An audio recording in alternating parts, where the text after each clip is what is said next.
रविवार की आराधना सभा जो हम यूट्यूब फेसबुक के माध्यम से अपने विश्वासी दल लोगों के लिए संदेश लेकर आए हैं, परमेश्वर के पवित्र पाक वचन को लेकर आए हैं।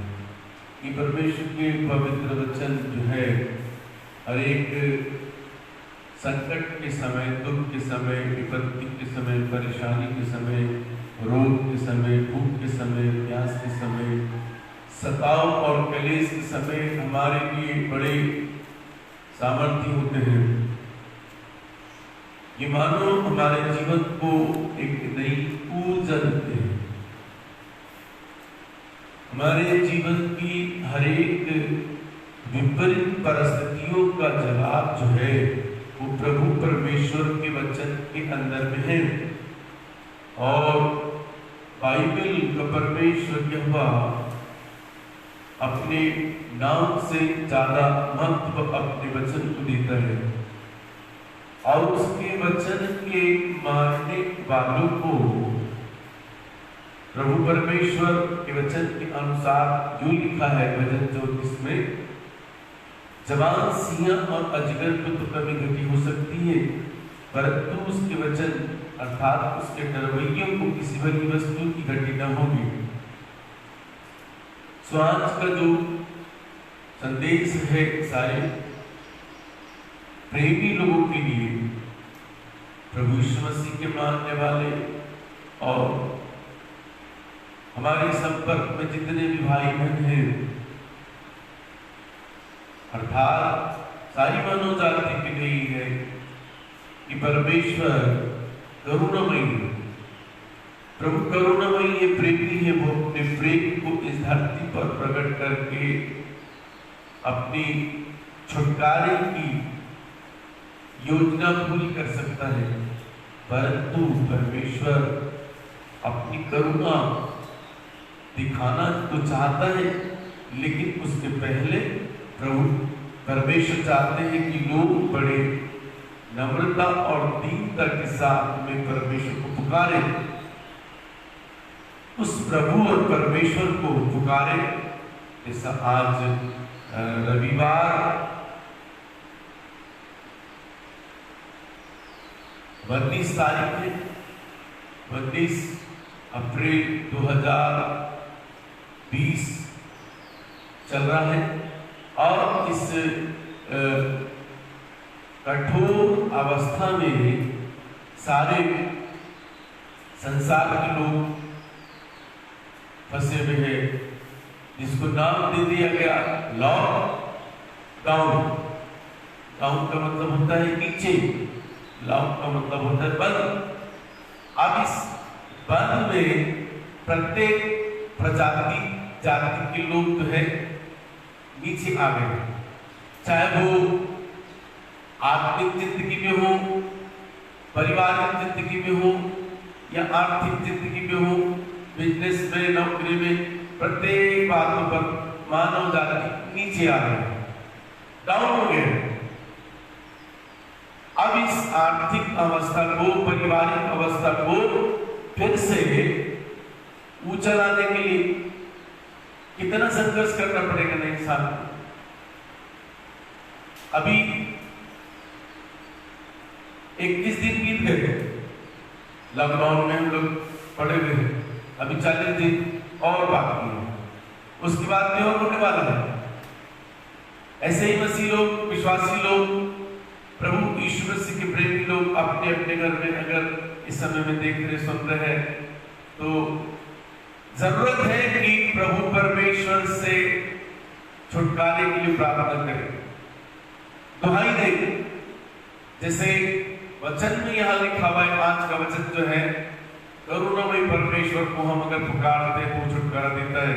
हम आपके लिए पढ़ते हैं, आप ध्यान दीजिएगा। भजन संहिता और इसका 130 अध्याय और 7 और 8 पद को पढ़ करके आपके साथ में समय बिताएंगे, बातचीत करेंगे। परमेश्वर अपने वचन के द्वारा हमसे बातचीत करेंगे। आप इज़राइल यहोवा पर आशा लगाए रहे, क्योंकि यहोवा करुणा करने वाला और पूरा छुटकारा देने वाला है। इज़राइल को उसके सारे अधर्म के कामों से वही छुटकारा देगा। अब क्या 7 पद में इस प्रकार से कहता है, इज़राइल यहोवा पर आशा लगाए रहे। क्यों आशा लगाए रहे? अब इस धरती पर इतनी कठोर परिस्थिति जब चल रही है तो आशा तो किसी न किसी पर होती ना। इंसान कहाता है, पुकारता है, अंदर आत्मा से अपने सृजनहारे को कहीं न कहीं ढूंढता है, खोजता है, हे परमेश्वर अब दुख में, संकट में, भूख में। यही तो करुणामयी परमेश्वर की करुणा है, उसका प्रेम है। वो चाहता है कि उसके अपने हाथ के बनाए हुए मानव इंसान इस कठोर अवस्था में परमेश्वर को पुकारे, आशा रखे कि छुटकारा दे। यह लिखा है, ये इज़राइल यहोवा पर आशा लगाए रहे, यहोवा करुणा करने वाला और पूरा छुटकारा देने वाला परमेश्वर है। अभी इस महामारी को फैले हुए 5 महीना हो गया। विज्ञान तो बहुत तेजी से प्रगति कर ली है, चांद पर भी चला है, घर भी बना रहा है। तो 5 महीने में अभी तक कोरोना वायरस का रोग जो है उसके लिए बीमारी की दवा नहीं निकाल सका। क्यों नहीं? विज्ञान के पास में इतनी टेक्निक है, इतनी तकनीक है कि वो इस मरीज को थामने के लिए कोई ऐसा दवाई निकाल ले, इंजेक्शन निकाल ले जो जिससे मरीज थम जाए। क्यों नहीं है? कहीं ना कहीं परमेश्वर चाहता है कि इंसान जो है अपनी आशा अपने बनाने वाले के ऊपर लगाए, बनाने वाले परमेश्वर पिता को पुकारे। ऐसा पवित्र शास्त्र बाइबल कहती है, स्वर्ग उसका सिंहासन और पृथ्वी उसके पैर के तले की चौकी है। अब इतना विराट परमेश्वर है कि स्वर्ग के ऊपर बैठता है और पृथ्वी पर अपने कदम रखता है। तो इस प्रभु और परमेश्वर को जब मानव पुकारेगा संपूर्ण आशा के साथ में, संपूर्ण मन से पुकारेगा, तो ये परमेश्वर अपने वचन के अनुसार कह रहा है कि यहोवा करुणा करने वाला है। करुणा का मतलब है कि वो दया और तरस से भरा हुआ है। भूख और प्यास, पीड़ा, दुख, दर्द, बीमारी में पड़ गए लोगों को देखता है, निहारता है। आप देखिए पवित्र यीशु नासरी यहोवा परमेश्वर इस धरती पर यीशु रूप पर आए। यीशु ने जब यरूशलेम को देखा तो तरस से भर गया, यरूशलेम को देखा तो रोया। कितना करुणामय परमेश्वर है कि वो तरस से भर गया, वो रोया। तो क्या आज मानव जाति को दुख, दर्द, पीड़ा, परेशानी, विपत्ति, भूख, प्यास में पड़े हुए देख करके वो परमेश्वर पिता तरस से नहीं भरेगा? भर जाएगा ना तरस से। देखेगा ना वो, सुनेगा ना वो, छुटकारा देगा ना वो। पर क्या मानव जाति उस प्रभु और परमेश्वर पिता को देखनी है? पुकार रही है क्या? कितनी सारी भ्रांतियां मानव जाति के जीवन में फैली हुई है। सिर्फ अपने नाम के चलते, इज्जत दौलत के चलते आज कई लोग जो है उस प्रभु परमेश्वर पर आशा न लगा करके अपने दिमाग का सहारा लेकर के, अपनी ताकत, अपनी बुद्धि, अपने नाम का सहारा लेकर के बोल रहे हैं कि हम अपने आप में ठीक होने का ठीक हो जाए। अमेरिका की सरकार ने कितनी बड़ी गलती की। लोग आज कह रहे हैं ये तो मसीह देश है, फिर क्यों ऐसा हुआ? अरे भैया, पवित्र शास्त्र कहता है कि मनुष्य अपनी बुद्धि का सहारा न ले,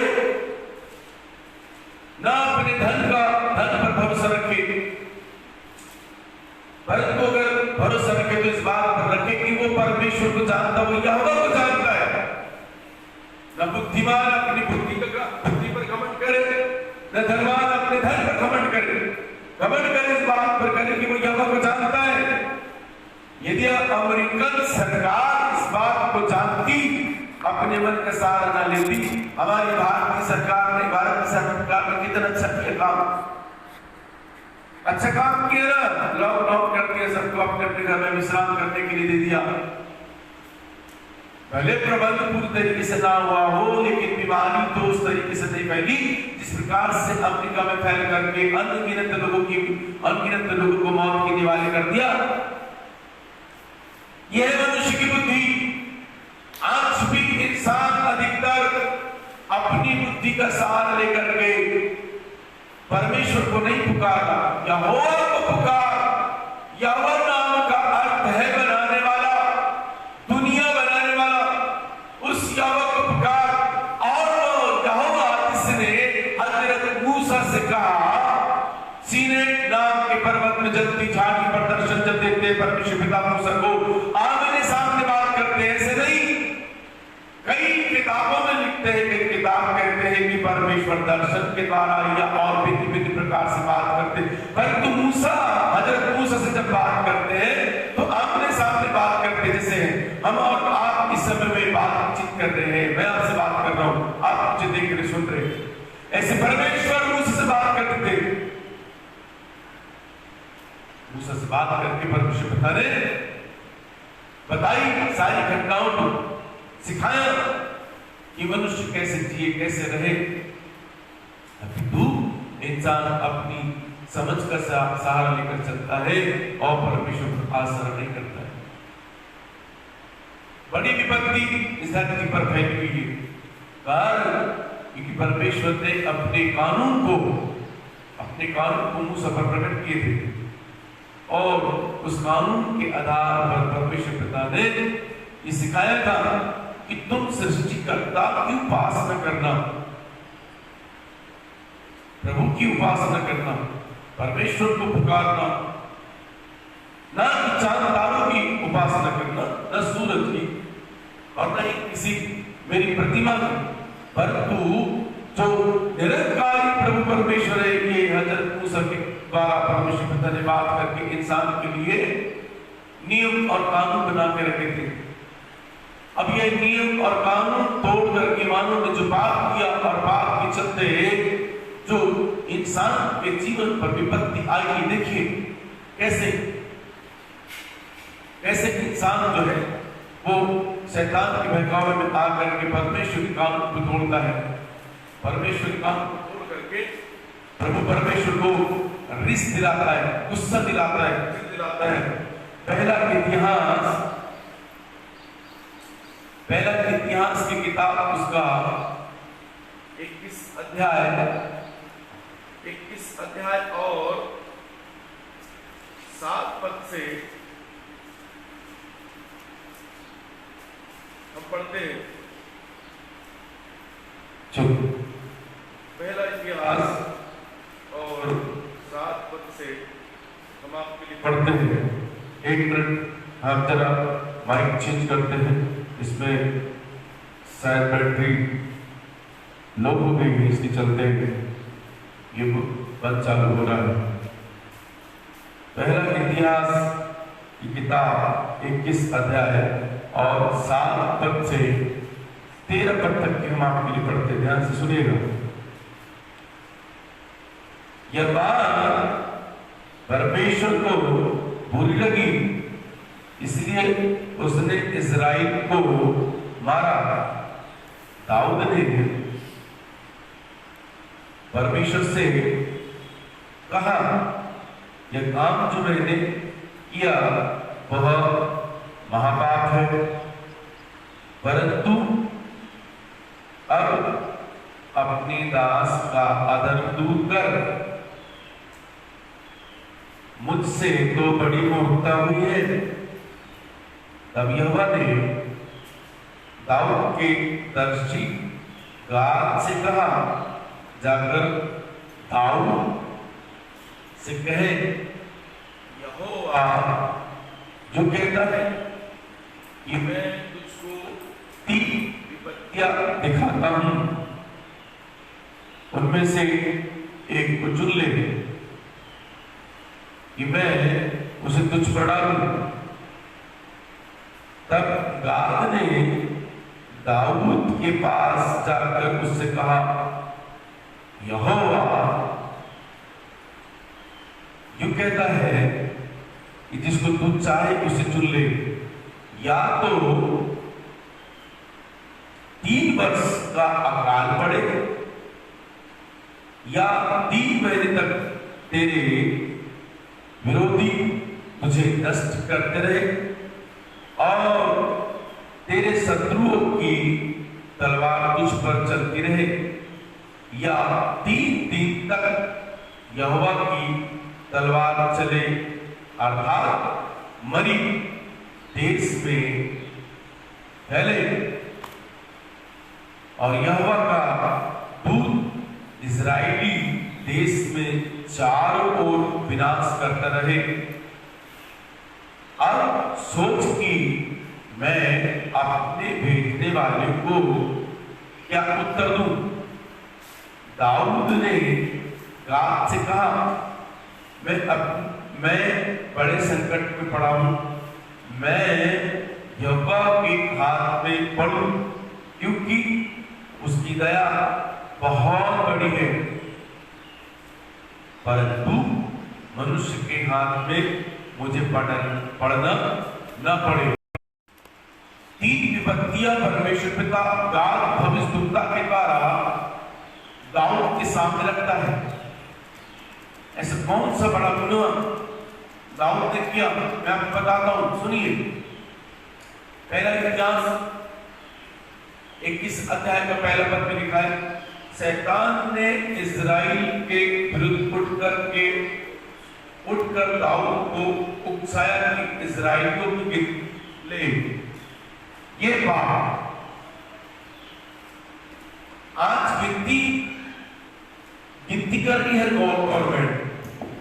हमारे देश में इतने जनसंख्या, हमारे देश में इतनी जनसंख्या, इतने हिंदू, इतने मुसलमान, इतने सिख, इतने ईसाई, इतने बौद्ध, इतने जैनी, इतने ये, इतने वो, ये गिनती करने का पाप जो है उस समय में राजा दाऊद के द्वारा हुआ और राजा दाऊद शैतान के उकसाए में आकर के ये पाप कर बैठा। आज भी शैतान बड़ी अच्छी तरीके से लोगों को उकसाता है कि वो सृष्टिकर्ता, ब्रह्मांड के रचयिता, परम पिता परमेश्वर की बातों को तोड़ मरोड़ करके उल्लंघन करे, प्राकृतिक नियम का उल्लंघन करे। अब कई प्रकार की बातें सामने आती है, वो प्रकार की बात सुनाई नहीं आती, परंतु बाइबल की कहानी, बाइबल की कथा, बाइबल के वचन ये थोड़ी बदलेगी। पवित्र शास्त्र कहता है कि धरती बदल सकती है, आसमान बदल सकता है, लेकिन परमेश्वर की बातें नहीं बदल सकती। अब यहाँ पर लिखा है कि शैतान ने दाऊद को उकसाया गिनती करने के लिए, गिनती करने के लिए। कई प्रकार से लोग गिनती कर रहे हैं। हमारा समाज के पीछे पड़े हुए। परमेश्वर पिता ने इंसान को बनाया, आदम को बनाया, हव्वा को बनाया और कहा फूलो फलो और पृथ्वी पर बढ़ जाओ। अब जब उसने बोला बढ़ जाओ, इसका मतलब है धरती पर इतने मानव होंगे, इतनी आदम और हव्वा होगी, इस धरती पर जगह नहीं रही। उसने बोला अब और तुम क्यों गिनती करके प्रभु परमेश्वर को चिढ़ाते, गुस्सा दिलाते। इसी के कारण जब परमेश्वर की आज्ञा का उल्लंघन करके मानव इंसान जो ये पाप कर रहा है, गिनती करने का पाप, प्रभु को गुस्सा दिला रहा है, परमेश्वर जनों को गुस्सा दिला रहा है, चिढ़ दिला रहा है। इंसान पाप करे, आपके मन में शैतान ऐसे विचार डाल कर कि आप प्रभु से प्रेम न करो, आप अपने आप से प्रेम न करो, आप पड़ोसी से प्रेम न करो। आप शैतान बोलता है तुम संसार से प्रेम करो, संसार की बातों से प्रेम करो, संसार की वस्तु से प्रेम करो।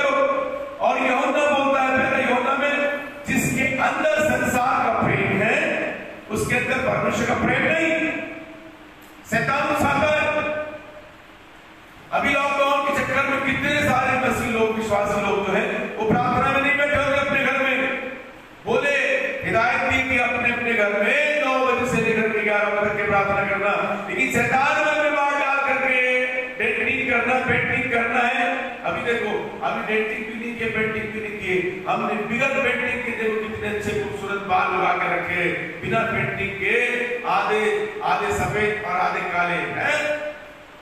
हम भी कर सकते ना डेटिंग पेंटिंग, नहीं करना। लॉकडाउन का बड़ा फायदा उठा करके बढ़िया दाढ़ी साड़ी बढ़ा करके और खूबसूरत दिखेंगे।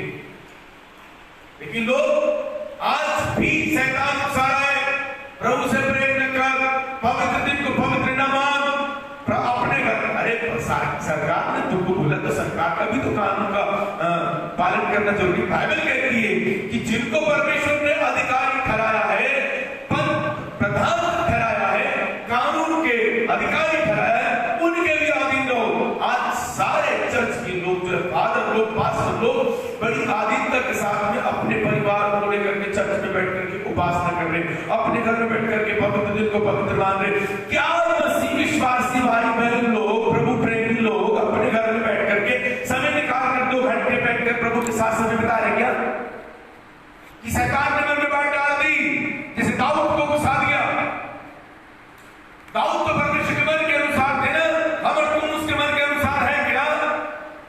जब दाऊद राजा बहक गए, शैतान के उत्साह में आ गए और गिनती करना चालू कर दिया। तुम भी तो नहीं लग गए शैतान के पीछे? शैतान बोल रहे हैं जैसे चला रहा है वैसे चल तो नहीं रहे होगा, क्योंकि विश्वासी आज भी बड़ी भ्रांति के साथ में जी रहे। विश्वासी गड़बड़ा गई, डोल गई दुनिया,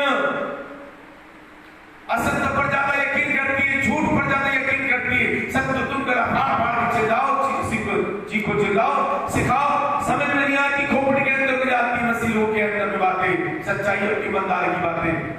झूठ बहुत जल्दी यकीन करके वो संसार के पीछे हो लेते, संसार के प्रेम के पीछे हो लेते।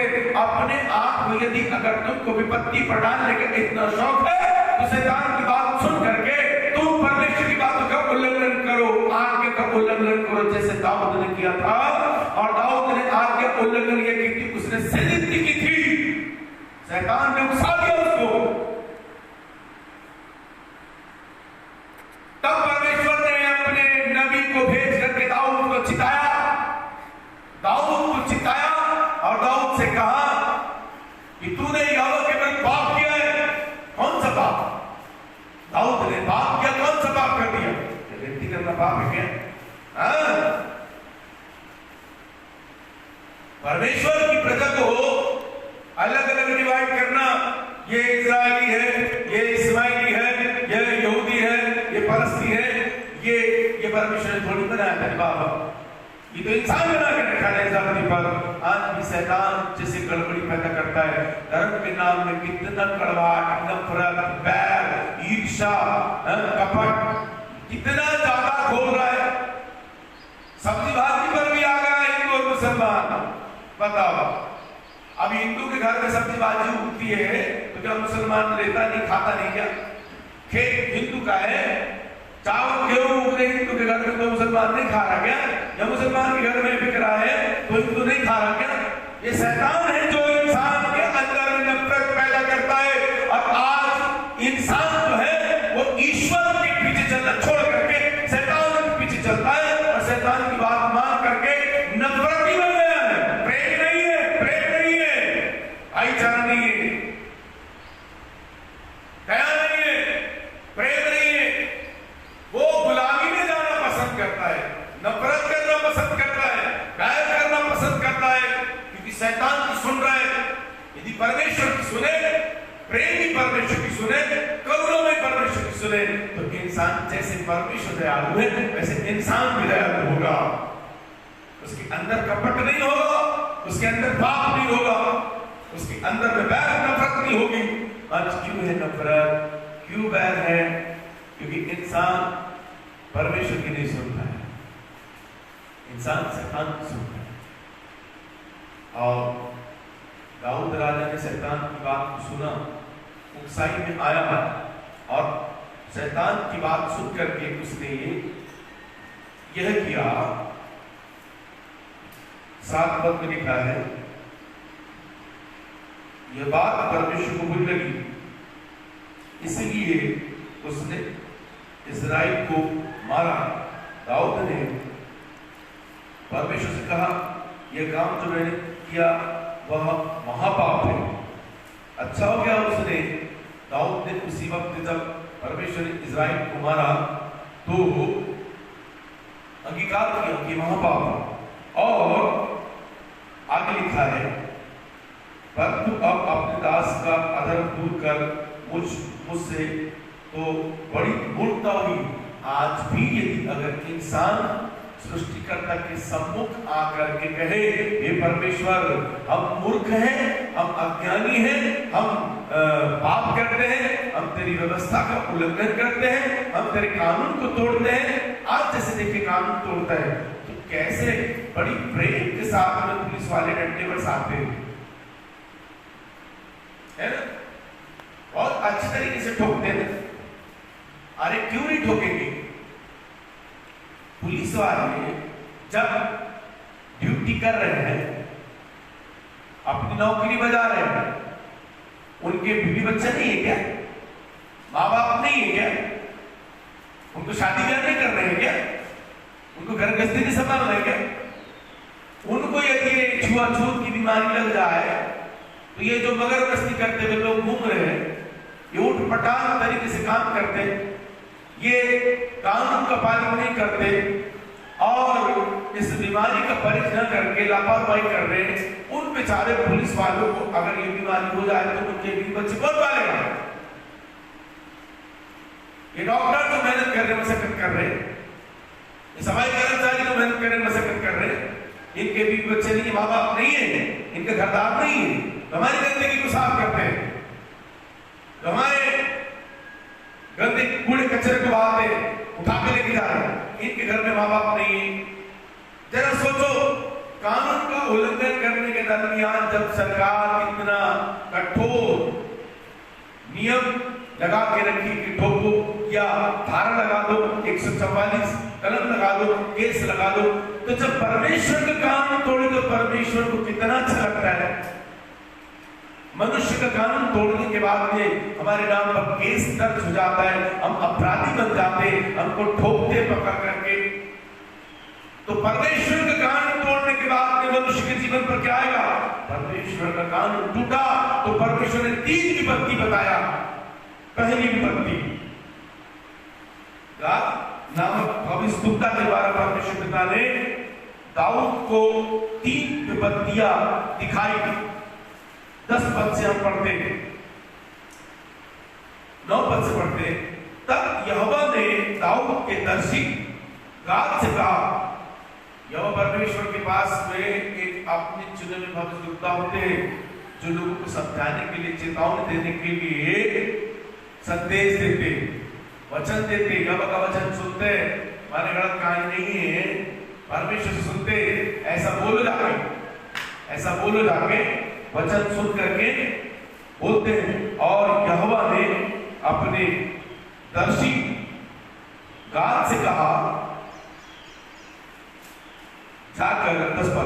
जाकर दाऊद से कहे, यहोवा क्यों कहता है कि मैं तुझको 3 विपत्ति दिखाता हूं, उनमें से एक को चुन ले, मैं उसे तुझ पर डालूं। 3 विपत्ति परमेश्वर ने चुनाव रखा कि मैं तेरे सामने 3 विपत्ति रखता हूं। परमेश्वर आज भी चुनाव रख रहा है तुम्हारे सामने, हमारे सामने, कि हम प्रभु यीशु मसीह को चुने, परमेश्वर को चुने, ये संसार को चुने। आज्ञा का उल्लंघन करने के द्वारा, शैतान की बात मानने के द्वारा, यदि आप आज पाप कर रहे हैं तो परमेश्वर आपके सम्मुख भी ऐसी विपत्ति रखता है। गाद दर्शी के द्वारा परमेश्वर पिता ने दाऊद से जाकर कहलवाया कि यहोवा ये कह रहा है कि तेरे सामने 3 विपत्ति रखता हूं। पहली विपत्ति कौन सी, जरा सुनिएगा। 11 पद। तब गाद ने दाऊद के पास जाकर उससे कहा, यहोवा यूं कहता है कि जिसको तू चाहे उसे चुन ले। 12 पद। या तो 3 वर्ष का अकाल पड़े। अब यहां थोड़ा 3 वर्ष के अकाल प्रबंधन करते हैं। हमारी भारत की सरकार ने 22 मार्च को घोषणा कर दी 21 दिन तक के लॉकडाउन रहेगा। अपने अपने घर में रहना, घर से बाहर नहीं निकलना, घर के बाहर निकले तो धारा 144 लग जाएगी। जरूरी काम के लिए जैसे राशन, किराना, सब्जी के लिए या मेडिकल के लिए दवा खाना जाना तो जा सकते हैं। अब इतने पर भी लोगों ने पालन नहीं किया। और मुसीबत ये, कई लोग जो है वो मजदूरी करने के लिए, जैसे हमारे महाराष्ट्र में आए, जिला सिवनी से, बालाघाट से, छत्तीसगढ़ से बहुत सारे मजदूर आए और अपने अपनी आंखों से देखा कि वो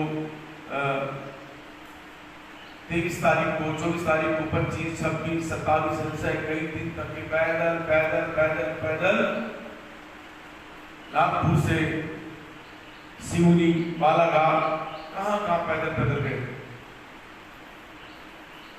क्यों? खाने को। अब 3 साल तक अगर अकाल परमेश्वर पे तार रखे लाल, तो इधर अभी अपने पास में 21 दिन, फिर उसके बाद में भी माननीय प्रधानमंत्री जी ने फिर से लॉकडाउन की विधि बढ़ा दी, शायद 40 दिन कर दिया। जरा सोचिए, मजदूरों के पास में खाने को भी जो 6 दिन काम करते, शुक्रवार को हफ्ता मिलता, 5 किलो 7 किलो लेकर आते हैं, हफ्ता भर खाते चलाते। अब खाने को नहीं तो अपने अपने गांव, घर, शहर वापस पैदल पैदल चले जा रहे हैं। खाने को नहीं, लोगों के पास, बहुत सारे लोगों के पास खाने को नहीं। जितनी भी मेगा सिटी है जैसे मुंबई, दिल्ली, हजारों मजदूर, लाखों मजदूर फंसे हुए, खाने को नहीं। तो कई ऐसी संस्थाएं, गवर्नमेंट खिला रही, तो भी न्यूज चैनल बताता है कि लोगों के पास में बनते तो 1 बजे खाना मिलता है, भी हजारों की कगार पर लाइन रहती है, पेट भर के खाने को नहीं लोगों के पास। बड़ी बुरी गति है। आप यहाँ पर यदि परमेश्वर की आज्ञा का उल्लंघन करके मनुष्य अगर जी रहा है, 3 साल का अकाल यदि आए, जरा सोचिएगा क्या होगा। अभी 21 दिन और 40 दिन का लॉकडाउन है, तो लोगों के पास खाने को नहीं है, भूखे हैं, बच्चे भूखे हैं, रो रहे, बिलबिला रहे। अगर उस विराट परमेश्वर को ऐसे ही इंसान, मनुष्य क्रोध दिलाता रहे, चिढ़ दिलाता रहे, गुस्सा दिलाता रहे, तो 3 साल का अकाल यदि इस धरती पर भेजे, तो सोचिए मनुष्य की हालत क्या होगी। इंसान ऐसा ना हो त्रास होकर अपने आप को मार ले, सूली पर लटका ले, हत्या कर ले, आत्महत्या कर ले।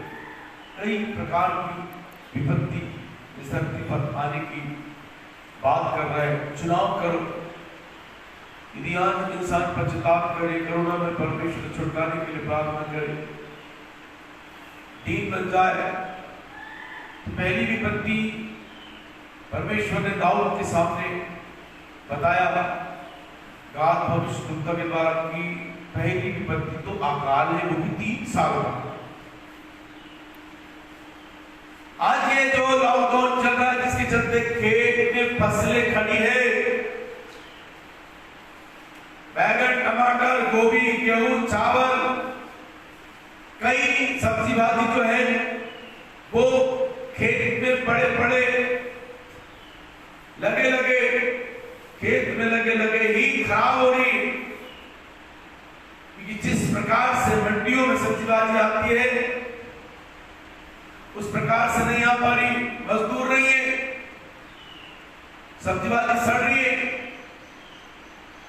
आने वाले दिनों में फसल यदि सड़ जाएगी, फसल गेहूं चावल गोडाउन में नहीं जमा होगा, जो हमारे पास में जमा रहता है गवर्नमेंट के पास में, वो नहीं रहेगा तो अकाल आएगा, कितनी विपत्ति होगी। इसलिए आज आपसे निवेदन है, परमेश्वर के सामने झुक जाइए, नम्र बन जाइए, अपने पापों से प्रायश्चित कीजिए, क्षमा मांगिए, कहिए बड़ी मूर्खता हमने की है, बड़ा महापाप हम कर रहे हैं, परमेश्वर को क्रोध दिला रहे, प्रभु को रिस दिला रहे। पहली विपत्ति तो उसने 3 साल के अकाल की बताई, और दूसरी विपत्ति भविष्यवक्ता के द्वारा कहता है, या 3 महीने तक तेरे विरोधी तुझे नष्ट करते रहे और तेरे शत्रुओं की तलवार तुझ पर चलती रहे, या 3 महीने तक तेरे शत्रु तुझे मारे, तलवार से मारे। दूसरी विपत्ति लड़ाई, जो लड़ाई झगड़ा इस धरती पर होने की भविष्यवाणी हो चुकी है। खुदावंद यीशु मसीह ने कहा कि मनुष्य के पुत्र के आने का ये चिन्ह होगा कि जाति पर जाति चढ़ाई करेगी, झगड़े होंगे, भूकंप होंगे। ये लड़ाई की भविष्यवाणी पहले कर दी। आज विश्वास के साथ में जीने वालों के लिए एक चेतावनी है कि वो प्रभु के सामने झुके, अन्यथा ये तलवार चलने की बात करता है, शत्रु मारेंगे 3 महीने तक। जब परमेश्वर यहोवा यदि अपनी करुणा हमारे ऊपर से हटा ले, अपनी दया हमारे ऊपर से हटा ले, तो शत्रु हमको मारता है, तलवार से मारेगा, बंदूक से मारेगा, गोली से मारेगा, वायरस से मार रहा है। कहीं ना कहीं परमेश्वर के विरुद्ध बात किए करके ना। दूसरी विपत्ति लड़ाई के द्वारा, तलवार के द्वारा मनुष्य के जीवन पर आने की बात कर रहा है। और तीसरी विपत्ति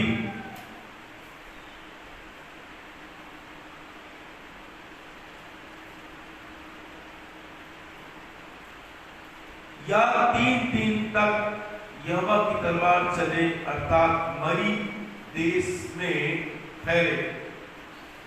अभी ये विश्व भर की गवर्नमेंट ने कोरोना वायरस को महामारी का नाम दे दिया, लेकिन बाइबल यहाँ कह रही है कि मरी जो है वो 3 दिन तक के रहेगी, और 3 दिन में 30 लाख लोग भी नहीं बढ़ सकते। कोई ऑक्सीजन और कोई प्रकार की दवाई गोली काम नहीं करेगी। अब इस महामारी का नाम दे दिया है, तो भी दाऊद ने ना अकाल को चुना, ना शत्रु की तलवार को चुना, और ना मरी को चुना। दाऊद क्या कहता है, और हमारे लिए वो संदेश क्या है इंसान के लिए? आज वो दाऊद की प्रार्थना का मतलब क्या है? दाऊद यहोवा परमेश्वर के सामने गाद भविष्यवक्ता के द्वारा क्या कहता है? 13 पद। दाऊद ने गाद से कहा, मैं बड़े संकट में पड़ा हूं, मैं यहोवा के हाथ में पड़ा हूं, क्योंकि उसकी दया बहुत बड़ी है, परंतु मनुष्य के हाथ में मुझे पड़ना न पड़े। दाऊद कह रहा है, न मैं अकाल चाहता हूं 3 साल का, न 3 महीने की लड़ाई चाहता हूं, और न ही मरी चाहता हूं, मैं यहोवा परमेश्वर को चाहता हूं।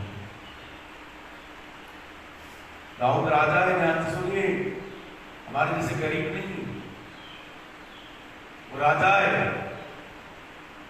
उसके पास भी सेना है, उसके पास भी हथियार है, उसके पास भी घोड़े हैं, हाथी है, ऊंट है, बैल है, गधे, नौकर चाकर, सब कुछ है, तलवार वाले बिच्छू सब कुछ है। और सारे मानव जाति से हम आग्रह करते, आप अपनी जो बनाई हुई इतने बारूद गोले मिसाइल इन पर भरोसा मत करो। ये आपको बचाएंगे, ये महामारी दूर कर देंगे, ये मिसाइल, ये तीर तलवार, ये सब आपको बचा लेंगे। इन बातों पर भरोसा न करो। दाऊद के समान वो राजा है, फिर भी वो झुक गया, नम्र बन गया।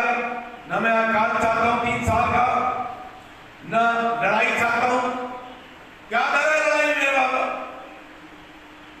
हम मारेंगे तो हमको भी कोई मारे, हम खून बहाएंगे तो हमारा भी कोई खून बहाएगा। क्या कर लेंगे तुम भारत बनाकर किसी को मार करके?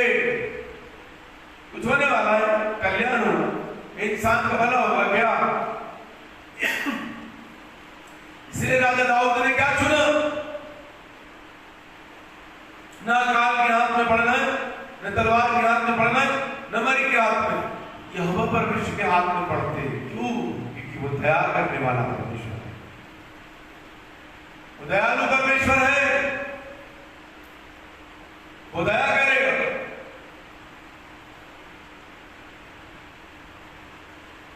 वो अगर मारता है तो चंगा भी करता है, वो फाड़ता है तो उसे फिर सीता भी है। उसे नबी के द्वारा परमेश्वर कहता है कि आओ हम यहोवा की ओर फिरे, आओ हम यहोवा की ओर फिरे।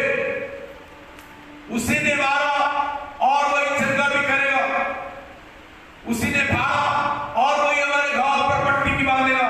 3 दिन के बाद वो हमें फिर जिला उठाएगा। इसीलिए वो नबी के द्वारा कहता है यहोवा आओ हम ज्ञान ढूंढे, परम यहोवा का ज्ञान ढूंढे। यहोवा का ज्ञान यदि अगर मनुष्य के जीवन पर आ जाए, निश्चित रूप से वो न अकाल को चुनेगा, न तलवार को चुनेगा, न ही मरी को, पर यहोवा परमेश्वर को चुनेगा, जिसके चलते यहोवा अपनी दया दिखाकर छुटकारा देगा। हालेलुया। छुटकारा देने वाला परमेश्वर को यदि अगर यह इंसान चुनता है तो निश्चित रूप से वो बच जाएगा। कोई भी तरकीब काम नहीं आएगी, काम आएगी तो केवल आपकी आशा कि आप यहोवा को पुकारें, संपूर्ण आशा के साथ प्रभु परमेश्वर को पुकारे, प्रभु आपको छुटकारा देगा। छुटकारा देने वाला परमेश्वर इस धरती पर मनुष्य बन करके हमारे लिए पैदा हो गया। अब जैसे राजा दाऊद भजन संहिता 111 अध्याय और उसके 9 पद में कुछ कहते, हम आपके लिए पढ़ते हैं। भजन संहिता 111 और उसका 9 वचन।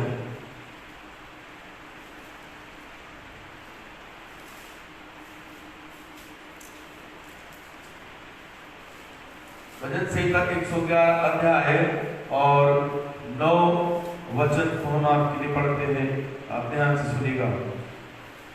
उसने अपनी प्रजा का उद्धार किया है, उसने अपनी वाचा को सदा के लिए ठहराया है, उसका नाम पवित्र और भाइयोग्य है। 9 पद में इस प्रकार से कहता है कि उसने अपनी प्रजा का उद्धार किया है। परमेश्वर की प्रजा है, जितने भी मानव जाति है ये सब परमेश्वर की प्रजा है, ये सब परमेश्वर के हाथ में बनाए हुए हैं, ये परमेश्वर ही के हैं, सब आदम की औलाद है। इस धरती पर आकर के हमने मालूम नहीं कितने सारी कौम बना लिया, हिंदू मुसलमान सिख ईसाई बौद्ध जैन, पता नहीं नाना प्रकार के धर्म उत्पत्ति हो गई। कोई तो कह दो कि हम आदम की औलाद है, कहो ना। अपने आप को क्रिश्चियन बोलना, मुस्लिम बोलना, हिंदू बोलना बहुत साधारण है। अपने आप को आदम की औलाद बोलना बहुत असाधारण बात है।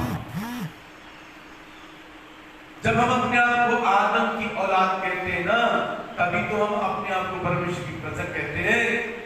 और वो अपनी प्रजा का उद्धार करना चाहता है, वो अपनी प्रजा को बचाना चाहता है। उद्धार का अर्थ बचाना। यीशु का जन्म क्यों हुआ? वो अपनी प्रजा के लोगों को बचाया, उद्धार करता होगा, बचाने के लिए आएगा। यही बात को भजनकार कहते हैं, उसने अपनी प्रजा का उद्धार किया है, उसने अपनी वाचा को सदा के लिए ठहराया। वाचा, व्यवस्था मिलने के पहले ही हजरत अब्राहम से क्या कहा परमेश्वर ने? ध्यान से सुनिए, सारी मानव जाति के लिए परमेश्वर पिता का ये प्लान की योजना है, सारी मनुष्य जाति के लिए। उसने अपनी वाचा को सारी मानव जाति के लिए, हजरत अब्राहम से जब व्यवस्था नहीं थी, परमेश्वर का कानून नहीं था, तब बोला था। उत्पत्ति नामक किताब उसका 12 अध्याय में हजरत अब्राहम से यहोवा परमेश्वर कहते हैं कि मैं तुझे बड़ी आशीष दूंगा और मैं तेरे द्वारा बड़ी जाति बनाऊंगा। जो तुझे आशीर्वाद दे उसे मैं आशीष दूंगा, जो तुझे उसे वो आप श्रापित होगा। भूमंडल के सारे कुल तेरे कारण आशीषित होंगे। ये नहीं बोला ना क्रिश्चियन आशीषित होंगे, मुस्लिम आशीषित होंगे, ये थोड़ी बोला। भूमंडल के सारे कुल उसमें साथ है, चाहे वो हिंदू हो, मुसलमान हो, सिख हो, ईसाई हो, बौद्ध हो, जैन हो, हर किसी कुल के लिए यहोवा परमेश्वर ने अपनी वाचा रखी है। आज नहीं चाहता परमेश्वर की मनुष्य जाति का नाश हो, विनाश हो, मरी से मर जाए, तलवार से मर जाए, अकाल से मर जाए। परमेश्वर नहीं चाहता कि लोग इस प्रकार से नाश हो, परंतु परमेश्वर की वाचा है इंसान की। हजरत अब्राहम से उसने प्रॉमिस किया, प्रतिज्ञा किया, सारी मानव जाति बचाई जाए। नए नियम में इस बात का प्रमाण देते हुए हजरत पौलुस कहते लिखते हैं, गलती की पत्री उसका 3 अध्याय और 14 पद में, ये इसलिए हुआ कि अब्राहम की आशीष मसीह यीशु में अन्य जातियों तक पहुंचे, सारी जातियों के लिए। वो प्रॉमिस है, वो प्रतिज्ञा है कि प्रत्येक व्यक्ति का उद्धार हो, कल्याण हो, बचाया जाए, नाश न हो, छुटकारा प्राप्त हो। इसलिए दाऊद के द्वारा परमेश्वर के पास भजन संहिता 130 उसका 7 पद में कहता है, हे इस्राएल यहोवा पर आशा लगाए रहे, यहोवा करुणा करने वाला और पूरा छुटकारा देने वाला परमेश्वर है। और यहाँ उसकी वाचा वो भूला नहीं है, उसकी वाचा वो बदला नहीं है। प्रभु चाहता है कि परमेश्वर के लोगों का उद्धार हो जाए, परमेश्वर के लोगों का छुटकारा हो जाए। उद्धार होना जानने वाले लोगों के लिए भी आज प्रभु परमेश्वर की ओर से आमंत्रण है कि वे उद्धार को समझे। उद्धार पापों की क्षमा है, पाप से छुटकारा है। दाऊद के पाप के द्वारा 3 बीमारियों को, 3 प्रकार की विपत्ति को परमेश्वर पिता दिखाते हैं। अब मनुष्य के अनगिनत पाप इस धरती पर इंसान कर रहा है, उन पापों के कारण कितनी और भी विपत्ति का जन्म इस धरती पर हुआ है। और उन सारे पाप के कारण जो इस धरती पर विपत्तियां हैं, उन सब विपत्तियों से छुटकारा केवल और केवल बनाने वाला सृष्टिकर्ता परमपिता परमेश्वर ही दे सकता है। इस धरती वासियों के लिए आज संदेश है कि वो परमपिता परमेश्वर की शरण में आ जाए और उसे दिल से पुकारे और कहे कि प्रभु हमें छुटकारा चाहिए, हमें पाप से, श्राप से, रोगों से, बीमारी से, मरी से, अकाल से, भूख से, प्यास से छुटकारा चाहिए। बहुत जरूरी है कि इंसान प्रभु परमेश्वर के चरणों के निकट आकर के उससे फरियाद करे, पुकारे, उसे आवाज दे कि प्रभु अब विपत्ति पर हमें छुड़ाइए। जैसे देखिए छुटकारा धरा हुआ है, हमारे लिए रखा हुआ है, मनुष्य जाति के लिए रखा हुआ है। रोमियो नामक किताब रोमियो नामक पत्री और उसका 3रा अध्याय 24 पद को हम आपके लिए पढ़ते हैं। रोमियो की पत्री उसका 3रा अध्याय और 24 पद को यह लिखा है 24 पद, परंतु उसके अनुसार, परंतु उसके अनुग्रह से उस छुटकारे के द्वारा जो मसीह यीशु में है से में धर्मी ठहराए जाते। यह धारा हुआ है यीशु मसीह ने उस छुटकारे को कीमत अदा करके मनुष्य जाति के रखा हुआ है। छुटकारा मनुष्य जाति के पापों का छुटकारा, पापी स्वभाव का छुटकारा, पापी आचरण का छुटकारा, पापी विचारों का छुटकारा, पापी इच्छाओं का छुटकारा यीशु मसीह के द्वारा मनुष्य प्राप्त कर सकता है, से में धर्मी बन सकता है। उसके लिए धर्म की सर्टिफिकेट की जरूरत नहीं, नाम की सर्टिफिकेट की जरूरत नहीं, मात्र इस बात पर यदि इंसान यकीन कर ले कि यीशु मसीह नासरी ने इंसान के पापों के लिए कितनी बड़ी कीमत को अदा की है और वो अपने संपूर्ण मन से विश्वास करके ये कहे कि प्रभु यीशु मसीह परमेश्वर का पुत्र है और वो उसके पाप के लिए मारा गया और मुर्दों में से 3 दिन जी उठा और विश्वास करे कि परमेश्वर का पुत्र है, वो उसी वक्त छुटकारा पा लेता है। इस धरती पर छुटकारे की जरूरत है। नूह के दिनों की बात जरा सुनिएगा।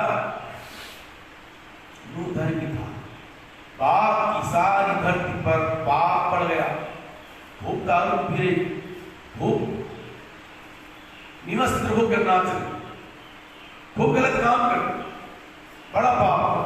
परंतु दाऊद नूह के दिल को देख करके, नूह की धार्मिकता को देख करके परमेश्वर पिता ने नूह को उसकी पत्नी और 3 बेटे, 3 बहू और बहुत सारे जानवर के झुंड को बचाने का प्रोग्राम किया और बचा लिया। कारण नूह परमेश्वर के सामने पापी नहीं था, धर्मी था। आज जितने भी अपने गुनाह गलती को नहीं मानेंगे, हट करेंगे, नूह के जमाने के लोगों के समान हट करेंगे, जिद करेंगे और परमेश्वर को गुस्सा दिलाएंगे, तो उनको छुटकारा नहीं मिलेगा, उनको उद्धार नहीं मिलेगा। नूह इसलिए बच गया क्योंकि नूह परमेश्वर की शरण में आ गया, परमेश्वर की बात को मान लिया, परमेश्वर के साथ हो लिया, परमेश्वर की आराधना करना चालू कर दिया, उपासना करना चालू कर दिया और वो किया जो परमेश्वर ने चाहा। आज भी प्रभु चाहते, प्रभु यीशु मसीह चाहते कि तुम अपने धर्मी ठहराए जाने के लिए यीशु मसीह पर विश्वास करो, सेठ में धर्मी ठहरोगे और पाप से छुटकारा मिलेगा, विपत्ति से छुटकारा मिलेगा। और ये जो त्राईमान पूरे विश्व भर में फैला हुआ है, यदि सारे मानव जाति धर्मी यीशु मसीह को कि प्रभु यीशु मसीह ने धरती पर आकर के कीमत अदा की है, प्राण दंड सांप निर्दोष होने के बावजूद भी, निष्कलंक होने के बावजूद भी मृत्यु का दंड इसलिए सहा कि बहुतों के छुटकारे के लिए वो अपना प्राण दे। उसने अपने आप खुद ये बात कबूली थी, उसे कोई मार नहीं सकता था, उसको तो अधिकार था प्राण देने का भी और ले लेने का भी, उसे नहीं मार सकते थे। परंतु मनुष्य जाति को छुटकारा देने के लिए प्रभु यीशु मसीह नासरी ने क्रूस की मृत्यु का दंड सहा। एक ही रास्ता है सारी मानव प्राणी के लिए, मानव जाति के लिए, एकमात्र यीशु मसीह को रास्ता है कि हमें इस पापी देह से, पापी जीवन से छुटकारा दे दे और धर्मी बना दे, उद्धार दे दे। जैसे लूका रचित सुसमाचार उसका 1 अध्याय और 68 पद हम पढ़ते हैं आपके लिए। लूका रचित सुसमाचार उसका पहला अध्याय और 68 पद को पढ़ करके समझने का प्रयत्न करते हैं। प्रभु इस्राएल का परमेश्वर धन्य हो, क्योंकि उसने अपने लोगों पर दृष्टि की और उनका छुटकारा किया है।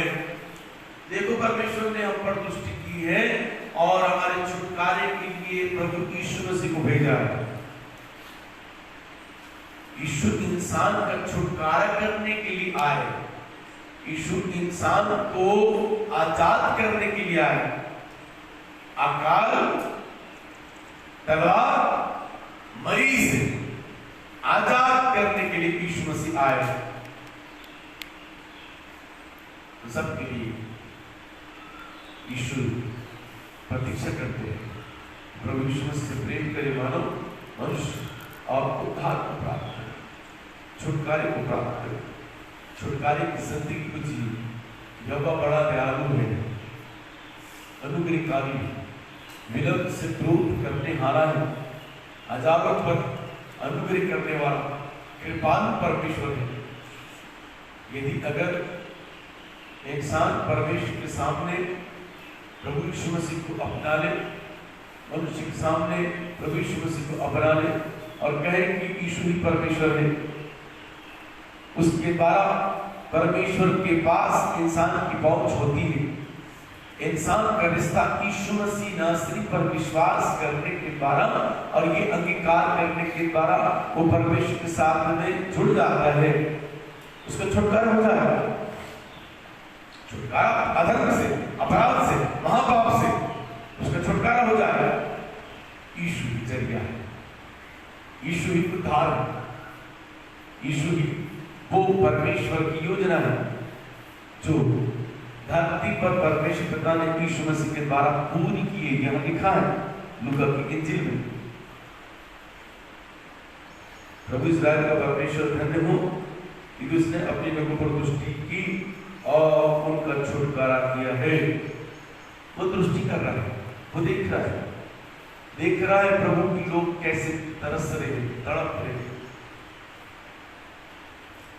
बीमारी से, भूख से कैसे तरस रहे, तड़प रहे। ये सब वो दुनिया बनाने वाला आसमान के ऊपर तीसरे स्वर्ग में बैठे हुए ये सृष्टि करता प्रभु परमेश्वर पिता सबको देख रहा है। लोग कैसे दुख रहे, दर्द रहे। आज भी यदि अगर इंसान संपूर्ण दिल से तीसरे स्वर्ग में बैठने वाले प्रभु परमेश्वर को पुकारे, निश्चित रूप से वो पुकार सुन करके छुटकारा देगा। वो इंसान को छुटकारा देगा, भूखमरी से छुटकारा देगा, महामारी से छुटकारा देगा। संपूर्ण मन से यदि अगर इंसान परमेश्वर यहोवा को पुकारे, यहोवा उसे छुटकारा देगा। बशर्त इंसान संपूर्ण मन से प्रेम करे प्रभु से, संपूर्ण मन से परमेश्वर पिता, परमेश्वर प्रभु यीशु मसीह, पवित्र आत्मा से सहायता मांगे, मदद मांगे, पुकारे, प्रभु उन्हें छुटकारा देगा, यीशु उन्हें आजाद करेगा। आज का संदेश छुटकारे का, और जितने लोग इस संदेश को सुन रहे हैं उन सब के लिए हम प्रार्थना करेंगे कि प्रभु उन्हें बंधन से आजाद करे,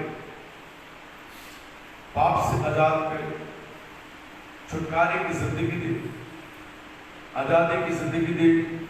और हम सारे देश के लिए भी प्रार्थना करेंगे।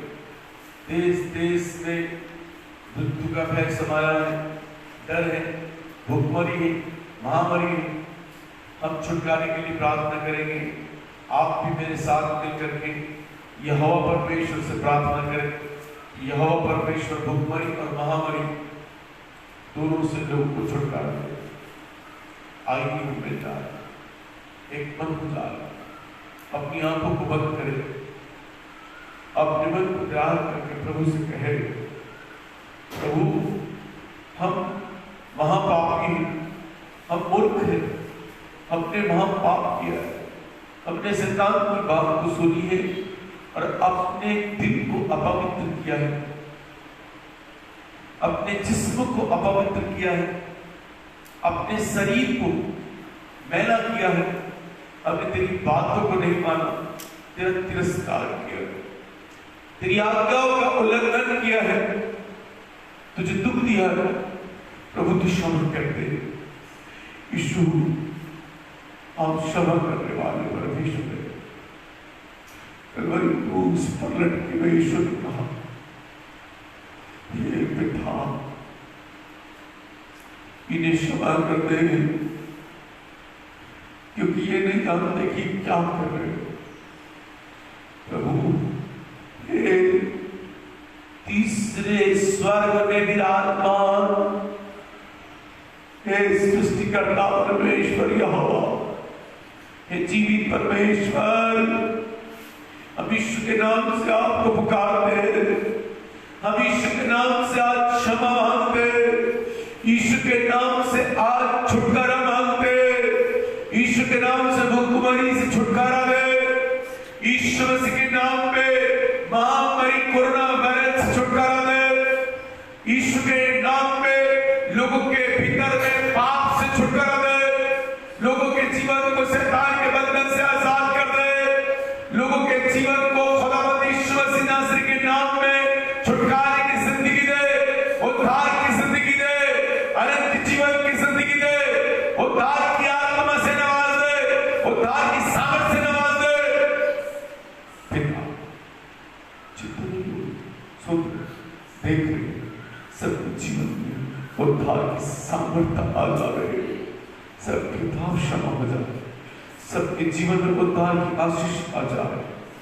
प्रभु आपने हमारी दुहाई को सुना, प्रार्थना सुना, धन्यवाद देते सारी मानव जाति के सृष्टिकर्ता हो आप, रचयिता हो आप, बनाने वाले हो आप ही बचाइए, आकाश से तलवार से मरी से बचाइए डैडी, आप ही छुटकारा दीजिए, आप संभालिए, क्षमा दीजिए, आपकी दया काफी है, आपकी दया को हाथों में सारी मानव जाति को देते हैं, सारी मानव जाति को आपके हाथों में सौंपते हैं, अपने आप को, अपने परिवार, कलीसिया के लोगों को और शहर के, देश के, दुनिया के लोगों को आपके हाथों में देते। डैडी आपके हाथों में पड़ना, आकाश से तलवार से महामारी से बचना है, क्योंकि यहोवा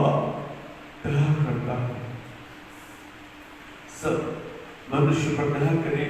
यीशु जी ऐसी अभिव्यक्ति को प्रार्थना करते हैं, हम महिमा आपको देते हैं, इज्जत गौरव आपको देते हैं, मान सम्मान आपको देते हैं।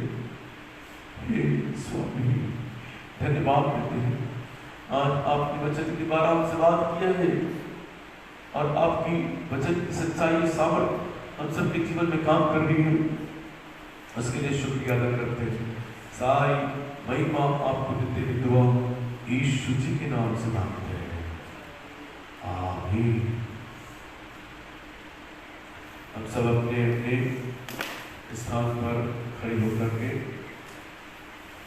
पिता की सुखाई प्रार्थना लेकर एक साथ करेंगे।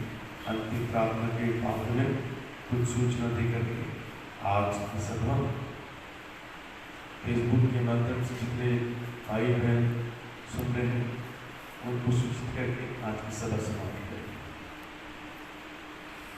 हे हमारे पिता जो स्वर्ग में है, तेरा नाम पवित्र माना जाए, तेरा राज्य आए, तेरी इच्छा जैसे स्वर्ग में पूरी होती है वैसे पृथ्वी पर भी हो।